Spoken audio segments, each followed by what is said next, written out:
Oi pessoal, meu nome é Cristiane Rocha, sou professora, jornalista, trabalho com comunicação e oratória há quase 30 anos e aqui a gente vai falar um pouquinho sobre um tipo de peça escrita oficial que eu precisei escrever muitas vezes ao longo da minha trajetória profissional, né? Seja para presidente de instituições, como eu precisei fazer muitas vezes, seja como paranifa em universidades, escrevendo discursos para falar diante de uma plateia, né? Então essa aula é para a gente conversar um pouquinho sobre pronunciamento, que para quem já teve a oportunidade de conferir o que vai ser cobrado nas próximas etapas do concurso de redator-revisor, vai pedir-se para vocês que chegarem à terceira e última etapas do concurso que vocês elaborem um pronunciamento ou uma proposição de lei ou um ofício. Nós já temos a aula aqui para vocês conferirem. Essa também, além da nossa aula gravada, segue um material em PDF para vocês e também a cópia da prova de 2007 de redator-revisor, onde constam as questões referentes à segunda e também à terceira etapas para vocês se prepararem, pelo menos entenderem qual é o estilo da prova, de forma que vocês cheguem lá mais preparados, certo? E o pronunciamento é uma dessas peças, não só vocês vão precisar escrever um determinado conteúdo, como em outro momento vão precisar revisar. Pode ser, inclusive, que uma das questões que estejam na terceira etapa para vocês seja vocês revisarem um determinado pronunciamento que já foi escrito por alguém, mas ainda necessita de revisão. Vocês serão os profissionais que precisarão circular aí o que vocês consideram que esteja errado e em seguida escreverem, né, grafarem o que vocês acham que é o pronunciamento correto. Então vamos a essa aula entendendo inicialmente o que é esse pronunciamento, né? Também é uma peça escrita. A diferença do pronunciamento como peça escrita para as outras, como o ofício, por exemplo, é que nesse caso, vocês, redatores revisores, vão sim elaborar um material escrito, mas precisam ter sempre em mente a consciência de que esse material que inicialmente foi escrito será verbalizado. Assim como eu estou conversando com vocês e falando com a minha voz, esse material será retirado do texto e proferido, pronunciado, externizado para uma determinada audiência, né? Então isso é muito importante, pode parecer irrelevante agora, mas ele é muito importante porque a forma como vocês vão escrever esse pronunciamento, essa peça, ela é de fundamental importância, né? Porque o material que a gente escreve, todos nós sabemos que ele tem uma determinada estrutura, mas quando nós trazemos esse material à tona, quando ele vem para a nossa voz, quando ele será interpretado, falado com o principal sentido, que é convencer, aí ele já tem um outro tom, então tudo muda, certo? Então, bora lá. Qual é a finalidade dessa peça escrita que será oralizada para a audiência? É convencer, né? Então, quando a gente fala aqui de uma peça oratória que a gente conhece como discurso, na política isso ocorre todos os dias, né? Quando os candidatos a vereadores, os candidatos a deputados estaduais ou distritais ou federais, ou candidatos ao Senado, candidatos à presidência da República, durante todo o tempo de campanha deles, o que eles fazem? Eles se dirigem a determinados representantes de entidades, eles se dirigem aos representantes de sindicatos, eles se dirigem à imprensa e eles se dirigem ao público. Então, eles se dirigem a todo momento a alguém, proferindo, verbalizando alguma coisa que sempre tem o sentido de convencimento, né? Mais do que convencimento, de persuasão mesmo. Então, quando a gente fala de convencimento, nós falamos de persuasão, mas não num sentido conotativo, ou seja, num sentido negativo, né? Vejam que aí não me referia a um determinado partido político, não me referia a uma determinada pessoa, né? A política, ela tem esse sentido desde os tempos antigos, né? Desde Aristóteles, né? Quando nós tínhamos as pessoas que vinham ao público e proferiam determinadas conversas e tentavam convencer essas determinadas audiências, vamos chamar essas pessoas hoje de audiências, elas sempre tinham o sentido de argumentar algo com o objetivo final de angariar, de conseguir, de obter apoio desta ou destas audiências, né? Então, quando nós falamos é importante entender inicialmente qual é a diferença entre manipulação e convencimento, né? Onde já está ali a base da persuasão. Porque um processo de manipulação é um processo muito mais excruciante, né? É muito mais deliberado, ele é muito mais óbvio e tem uma tendência a ser entendido, enxergado, percebido como negativo. Porque eu não tenho um sentido de argumentação, é simplesmente uma via de mão única. Eu digo alguma coisa e pronto, você vai me seguir porque de alguma maneira eu consegui te convencer, de alguma maneira hierarquicamente eu sou superior a você, e a ideia não é fazer com que aquela figura me apoie, aquela pessoa me apoie, aquela audiência esteja comigo, é simplesmente dizer alguma coisa e esperar que eu seja atendido, né? O processo de convencimento, de persuasão, ele é muito mais refinado, ele é muito mais retórico, ele é muito mais baseado num processo argumentativo, né? Então, o comunicador, ele vai fazer isso? Ele vai fazer isso, principalmente hoje no ambiente do marketing digital, quando ele quer vender seus produtos ou serviços. Quando ele vem ali nas redes sociais, no seu canal do YouTube, quando ele faz seus vídeos e cria os seus textos com imagens no LinkedIn, por exemplo, a ideia é a todo tempo angariar, buscar apoio. Quando ele escreve textos no seu site e faz com que as pessoas venham até ele, a ideia é a todo momento convencer, né? Mas o convencimento está baseado em uma coisa muito mais refinada, muito mais sustentada, e esse será o trabalho de vocês quando escreverem aquilo que esses deputados quiserem dizer às suas audiências. Então, inicialmente, é muito importante falarmos sobre a questão da retórica dentro de um processo de oratória, que o sentido imediato da peça pronunciamento como correspondência oficial é convencer esse público acerca de alguma coisa, e se não é a política, além de convencimento a todo tempo, né? E aí, existem vários tipos de pronunciamentos, né? Eu faço um pronunciamento para quê? Em outra aula aqui eu dei um exemplo para vocês, né? Que eu fazia discursos ou para mim, como paraninfa, falando para alunos que estavam se formando em comunicação ou em outros cursos, marketing, logística, enfim, ou eu fazia o discurso não para que eu lesse, para que o presidente de uma determinada instituição lesse para outras audiências. Então, vocês vão entender por que é tão importante esse contexto aí. Bom, eu posso fazer pronunciamentos além desses que eu citei agora, eu vou chamar a vez por outra de discursos, para vocês entenderem, principalmente com uma peça que além de escrita, ela será verbalizada.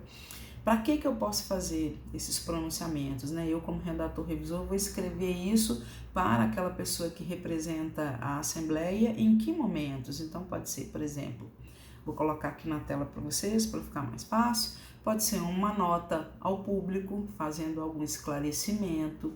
Ao mesmo tempo em que essa nota é feita ao público, você pode fazer uma nota que será destinada à imprensa, então ela já terá outro tom. Eu posso fazer também um determinado manifesto ou conclamar a população a me apoiar em uma determinada pauta, em uma determinada causa.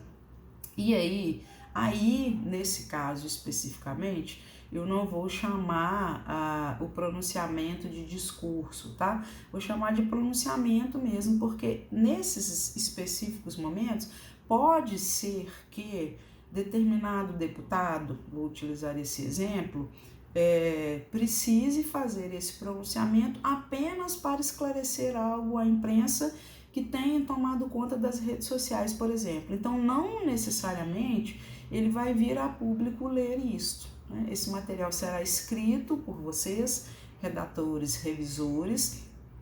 Em seguida, ele será enviado à imprensa, que fará o esclarecimento à população. Então, aqui escrevemos ipsis literis a nota enviada à imprensa, que aí é um pronunciamento do determinado deputado em relação a determinada questão. Então, vejam, essa nota especificamente, se for destinada ao público, ela vai vir geralmente via imprensa. Então, ela não vai ser lida pelo deputado ou representante da Assembleia Legislativa. Ela vai ser enviada à imprensa apenas por escrito, tá? E claro que, como qualquer outro tipo de texto, ela precisa de muito rigor para a gente começar a entender. Geralmente, esse pronunciamento como discurso, ele pressupõe aí a existência de um auditório, como vocês veem agora. Então, temos aí, de um lado, o orador, que é quem proclama, que é quem fala, que quem vem a público verbalizar esse discurso e, obviamente, dentro de um processo retórico, argumentativo e persuasivo, a ideia é convencer determinada audiência acerca da ideia, da questão central que ele propõe. Aí vocês veem um pronunciamento que foi feito por 2 deputados, um deles sentado, e na tribuna ou no parlatório, ou qual outro nome vocês queiram chamar, todos estão corretos. Ali na tribuna ou no parlatório temos aí a deputada Ana Paula Siqueira, ambos representantes da Frente Parlamentar da Defesa da Criança e do Adolescente. Esse pronunciamento foi feito em julho do ano passado, no contexto ainda da pandemia, e por isso ela usa a máscara. Na verdade, os dois usam a máscara, só um detalhe aqui, mas entendendo que sempre temos alguém diante de um microfone que vai, a partir de um material escrito, elaborado por vocês, redatores, revisores, vai buscar convencer uma determinada audiência acerca de um determinado assunto, certo? Bom, então eu falei agora há pouco em que situações esse pronunciamento pode ser feito, uma nota à imprensa, uma nota ao público, que também vai vir geralmente a partir da imprensa, mas existem várias outras situações em que esse pronunciamento pode ser feito. E aí coloco na tela para vocês, para a gente acompanhar visualmente e por escrito, porque eu acho mais fácil. Então, no plenário, por exemplo, podem ser feitos pronunciamentos nos eventos internos. Ele tanto pode ser feito internamente na estrutura da Assembleia, como esse pronunciamento pode ser escrito por vocês para que esse representante da Assembleia leia em eventos externos. E pode ser em que tipo de evento externo? Numa homenagem que alguém faz a esse deputado, ele vai receber uma placa e ele vai precisar vir à frente, vir ao palco, assumir a tribuna, o parlatório, enfim, a estrutura ali que tem o microfone. Ele vai fazer uso desse texto e agradecer essa homenagem. Pode ser também quando ele é convidado a proferir uma palestra sobre um determinado assunto. Então ali ele vai ler esse discurso, ele fará esse pronunciamento. Em reuniões solenes, esses pronunciamentos são comuns. Então isso fará parte do trabalho diário de vocês dentro do contexto da Assembleia. Em comemorações de datas, 1º de maio, Dia do Trabalhador, é muito comum. 7 de setembro, muito comum. Em que outros eventos? vários outros que são simbolizados a partir de determinadas datas. Abolição da escravatura, Dia da Luta pela Consciência Negra, Dia Mundial de Luta contra a AIDS, né? Se esse for um dos projetos ou parte das pautas de determinados deputados, né? Se isso fizer parte do contexto ali dos trabalhos ou dos projetos, enfim, aprovados ou a serem aprovados. Então, em todas essas reuniões solenes ou comemorativas, homenagens a pessoas, a instituições, em ciclos de debates, aí como vocês veem na tela, em fóruns também mais especializados, o pronunciamento é uma peça que provavelmente fará parte do trabalho de vocês. Bom, e o que você, como redator desses pronunciamentos, vai precisar saber no trabalho do dia a dia? Bom, vai saber que precisa conhecer um pouquinho sobre o macroambiente, né? E o que é o macroambiente?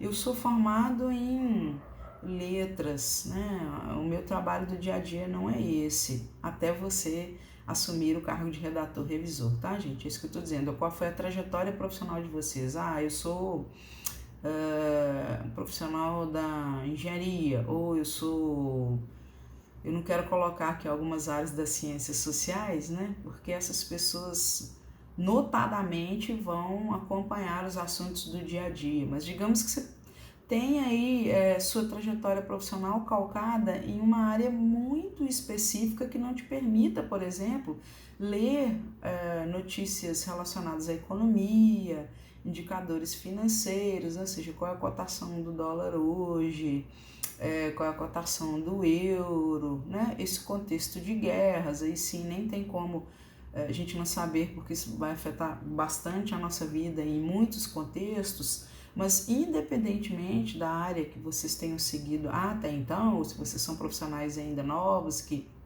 saíram da faculdade e já vão tentar o concurso, é importante que vocês tenham essa visão do macroambiente. E o que eu quero dizer com isso? Porque apesar de esse pronunciamento, esse texto ser lido pelo integrante da Assembleia, ele não vai ser produzido pelo integrante da Assembleia, ele vai ser produzido por vocês. Então é preciso que vocês conheçam claramente os principais assuntos da ordem do dia, né? Conheçam minimamente sobre as questões que perduram aí, que são mais comentadas em relação à política, como eu fiz a referência agora em relação aos assuntos de economia, se, por exemplo, tem produtos que com a pandemia têm custado mais caro, como o preço da carne, sabe? Então, isso que é da ordem do dia, que mexe com a vida de muitas pessoas, é importante que a gente saiba. Socialmente falando, né? Tem alguma questão que precisa ser comumente, falei essa palavra de propósito porque ela será mencionada nessa nossa aula. Socialmente eu vou debater sobre a questão, por exemplo, LGBTQIAP+. Então é importante que a gente esteja atualizado em relação a essas questões? Sim, para isso eu sugiro que vocês tenham aí aplicativos ou sigam as redes Instagram, Twitter, como vocês queiram, essas duas principalmente, que são mais nevrálgicas, né? As informações no Twitter, por exemplo, rodam a todo momento, principalmente em relação à política, que vocês sigam os principais portais de notícias, porque ali vocês têm um resumo, na parte superior dos principais portais, as notícias que vêm geralmente com a fonte em cor vermelho, são as notícias mais próximas do momento em que elas aconteceram, mais real time, são aquelas que constam lá quando você abre o portal na parte superior. São geralmente as notícias mais recentes, então é importante que você dê uma olhadinha ali ao longo do dia, se for no portal diretamente, né? um G1, ou Estadão, ou BBC Brasil, ou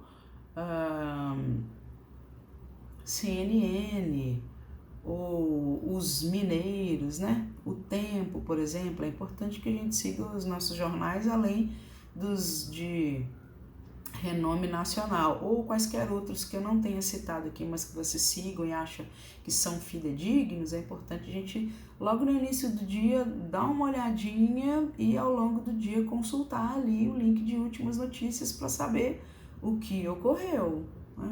O que ocorreu ou o que aconteceu, ou seja, o que estava planejado e, portanto, ocorreu, ou o que não estava planejado e, portanto, aconteceu. Então, seguir mesmo, sabe? Saber minimamente se tem alguma questão pontual em relação a algum estado brasileiro que a gente precise saber, se tem, agora, época de chuva, se tem algum estado que está sob uma condição ruim e, portanto, a gente precisa saber, né? Porque você que vai escrever esse pronunciamento e o repertório é parte fundamental do pronunciamento. Né? O grau de informações colocadas ali, os estudos que são citados nos pronunciamentos para subsidiar os argumentos, né? Subsidiar com som de S e não subsidiar com som de Z, já que é um pronunciamento, vamos falar as palavras corretamente, com a pronúncia correta. E aí vocês devem mesmo ter esse mínimo grau de pesquisa e de investigação, porque num pronunciamento eu preciso de argumentos, né? Eu não preciso só de falas legais, ótimas interpretações, eu preciso também de argumentos, eu preciso de fatos, porque afinal de contas, contra fatos não há argumentos. Eu também tenho argumentos que são contrários à minha ideia, né, ao meu ponto central, eles precisam também ser trabalhados no pronunciamento e a gente vai ver isso em seguida aqui. Bom, lembrem-se então de que vocês são as pessoas que vão escrever o pronunciamento, mas vocês não são as pessoas que vão ler.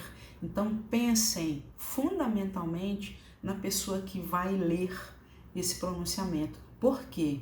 Porque o pronunciamento escrito por você para um deputado não vai ser o mesmo pronunciamento que você vai escrever para outro deputado que trabalhe, por exemplo, na mesma frente, na mesma comissão, que faça no dia a dia, digamos, coisas semelhantes, que tenha atribuições parecidas, porque essas pessoas têm formas diferentes de conversar com o público. Essas pessoas têm tons de voz diferentes. Essas pessoas têm valores diferentes, né? E isso precisa ser levado em conta por vocês na hora de escrever o discurso. E por isso a peça discurso, pronunciamento, é tão diferente das outras. Porque apesar de ela ser escrita, ele vai verbalizar, ele vai ler o material e pode ser que em algum momento ele queira criar uma conexão, um tom emocional maior para buscar esse convencimento da sua audiência. E é aí que vocês entram no momento em que estão super sintonizados com quem é essa pessoa que profere esse pronunciamento. Isso é muito importante, tá? Vamos lá, então,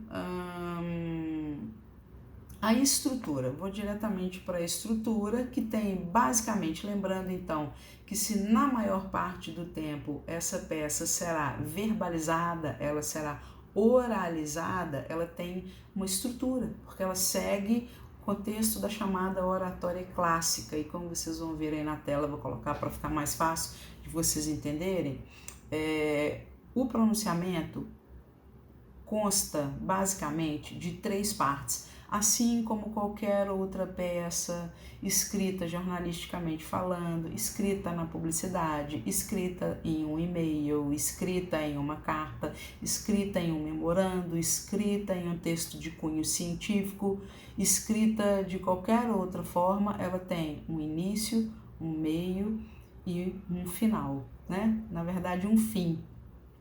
Depois eu falo sobre a diferença entre essas duas palavras aí para vocês. Mas enfim, o início, que é a introdução na Assembleia, dá-se o nome de exórdio, com X, como vocês veem na tela agora. Ao desenvolvimento, que é o miolo, que é o conteúdo, que é a parte do meio, que é onde está propriamente a informação, dá-se o nome de desenvolvimento. E o final dessa estrutura como qualquer outra estrutura das que eu mencionei agora, dá-se o nome de epílogo ou peroração, como veremos adiante, e já começamos aqui pela explicação do exórdio, que é o início, a introdução do texto. Adiante eu vou mostrar para vocês a estrutura de um pronunciamento que consta também do Manual de Redação Parlamentar, tá? Que tem mais de 400 páginas e todo o conteúdo relacionado ao pronunciamento, podem ficar tranquilos, está nesse material aqui gravado de vocês, assim como de forma mais detalhada ele consta nos slides, que também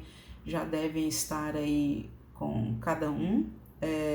Então no exórdio eu tenho a introdução, em seguida eu vou ler aqui para vocês, para falar sobre algumas coisas que são legais vocês usarem, outras que nem tanto, outras para explicarmos por que elas são utilizadas em peças como o pronunciamento, e começamos aqui pela introdução, que é a parte inicial, onde você pode, para quem conhece aí, trabalha com marketing digital ou trabalha especificamente com comunicação, utilizamos um termo que cada vez mais vem sendo muito utilizado, que é o storytelling, né? Que é a contação de histórias, traduzida aí na forma literal. Contar histórias, ou seja, iniciar talvez contando um episódio da sua trajetória profissional ou até da sua vida pessoal, se for o caso, né?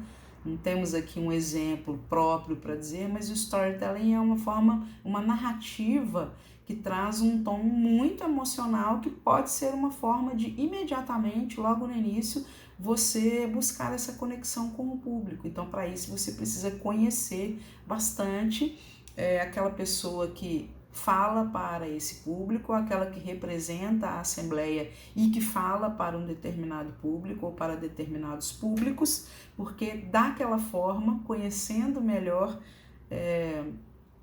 esse profissional, esse deputado, esse representante, esse integrante da ALMG, vocês vão conseguir talvez trazer esse tom mais afetivo, que é bem próprio da introdução. É um momento em que logo no início a pessoa decide se conectar ou não com o pronunciamento que você fará, certo?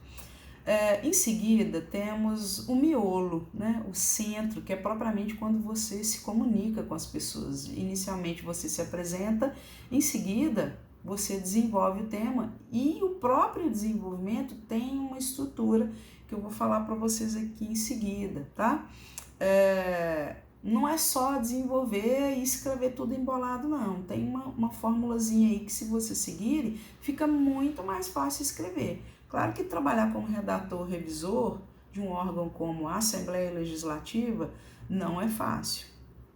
Pelas provas mesmo, vocês verão que o grau de exigência é bem alto, né? Mas se vocês seguirem pelo menos essa estrutura e colocarem na mente ali alguns termos que devem ser utilizados, outros que devem ser evitados ou banidos, vocês já entendem qual é a construção de texto que precisam fazer naquela estrutura.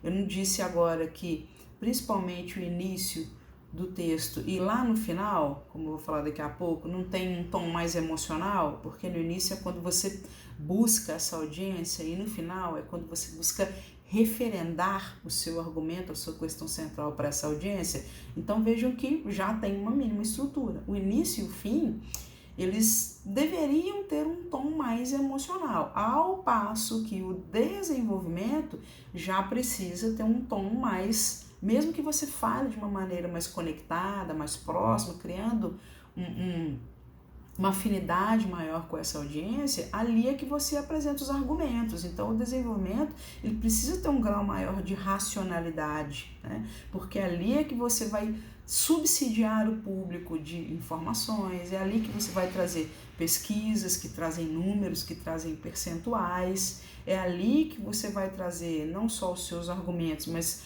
os argumentos contrários à sua questão principal. É ali que você vai não só trazer esses dados contrários, como você vai refutá-los. Então vejam que tem uma estrutura ali de desenvolvimento, que não é só colocar todo mundo no miolo. Então vamos ver que etapas são essas que integram o desenvolvimento. Inicialmente, vou colocar na tela agora.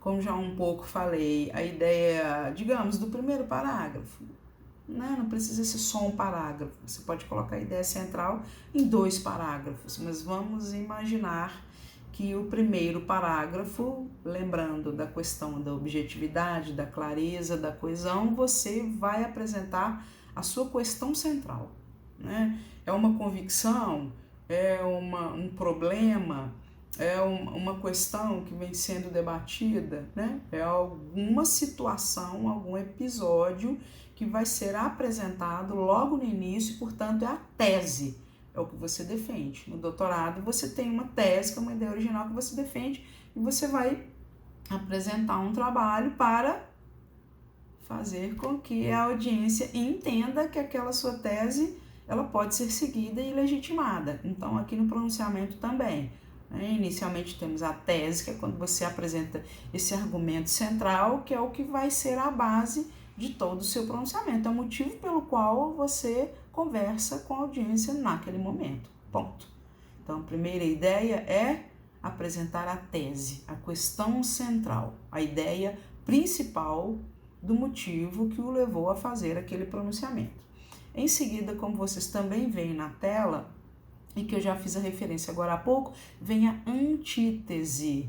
Lembrando do que significa a palavra antítese, a tudo aquilo contrário à tese. Antitese, né? Que não é pronunciada dessa forma porque a palavra antítese é uma proparoxítona.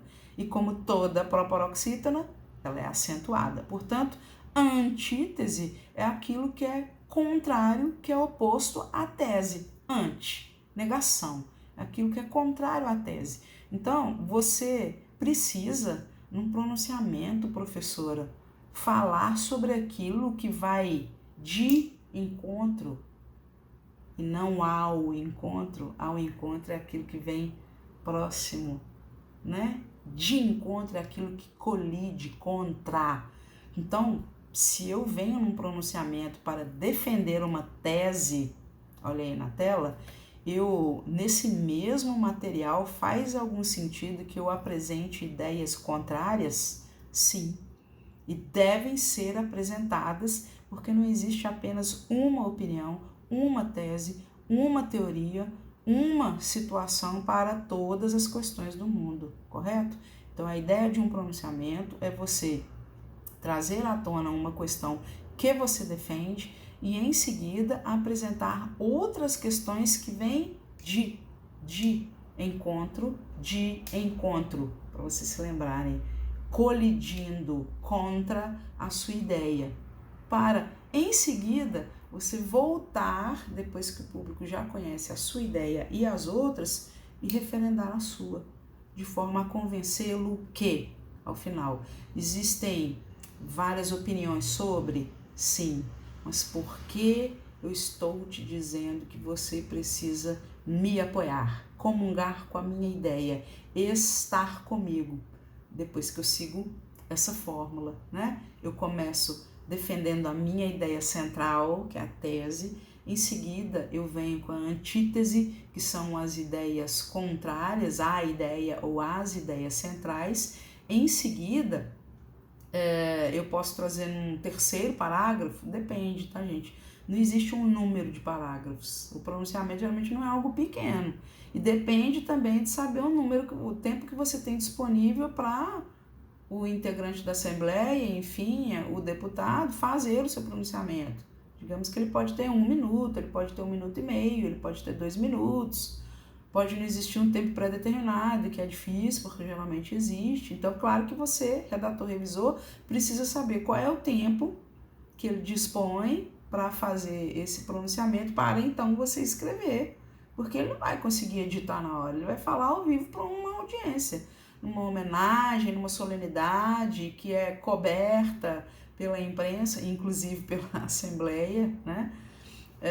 E por isso você precisa saber para fazer a adequação, assim como numa peça de rádio tem 30, 60 segundos, assim como um comercial de TV tem também um determinado tempo, não dá para estourar no discurso, então isso é fundamental, né? Fazer, ler, cronometrar para saber se está dentro desse tempo aí que ele disporá para fazer essa argumentação. Enfim, depois da tese, depois dos argumentos que são contrários à tese, ele volta mostrando por que os argumentos deles são válidos, no que a gente chama de refutação. Ainda estamos na parte do desenvolvimento, mas aí na refutação, onde ele, digamos, vou falar aqui um termo bem próximo para vocês entenderem, ele joga por terra os argumentos contrários, fazendo novamente a defesa dele.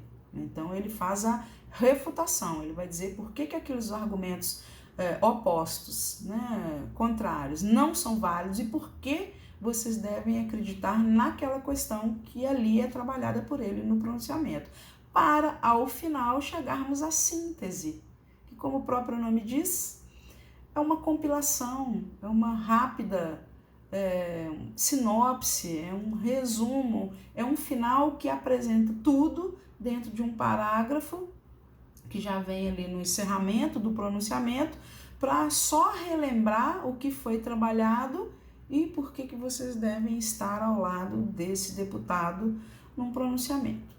Ao final temos então, como eu disse, a última parte, que não vou chamar de conclusão, né, porque a conclusão nunca é o fim, porque o mundo é complexo, então as questões nunca se acabam, elas sempre se renovam, mudam, se reestruturam, enfim, mas o epílogo é quando ele vai conclamar, vai chamar a audiência para que ela concorde com as suas ideias, para que ela esteja com ele, para que ela assine uma petição, para que ela vote nele no próximo pleito, para que ela vote nele para um próximo cargo, para que ela esteja com ele e com os seus durante o seu mandato, durante o tempo que ele perdurar, né? Então, voltando a dizer, a parte do desenvolvimento, que é esse miolo, ela vai ter uma estrutura mais racional, como vamos ver adiante, ao passo em que a introdução, o exórdio, né, um nome esquisitinho, e ela pronuncia-se assim, exórdio, com som de Z, e o final, que é o epílogo, ou a peroração, pode ser que na pergunta eles peçam que vocês façam lá o exórdio, desenvolvimento e peroração, e ai meu Deus, o que é peroração? É o final, né? É o epílogo, é aquele resumo final que conta tudo e fala, por isso você tem que estar comigo. Né? Então essas são as três partes, como vocês veem aí, a primeira e a última parte tem um tom mais afetivo, mais emocional, tem uma narrativa que busca se aproximar, criar uma conexão, um relacionamento, ou a palavra da moda, engajar a audiência, diferentemente do desenvolvimento, que é onde estão os argumentos, e por isso ele precisa ter uma base que seja um pouco mais racional, né?